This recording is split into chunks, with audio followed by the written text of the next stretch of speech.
In this video, I will guide you how to write in italics on keyboard. This works in almost any modern app like WhatsApp, Gmail, Messages, etc. So first type your text. Now long press to select the sentence you want to italic.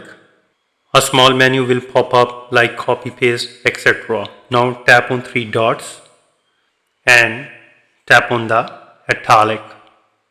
And here it is, and you can send it.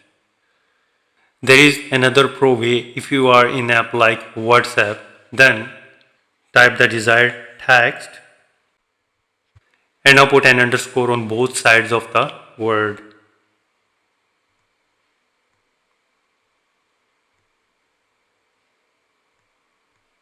This will convert the text into italic and now send it.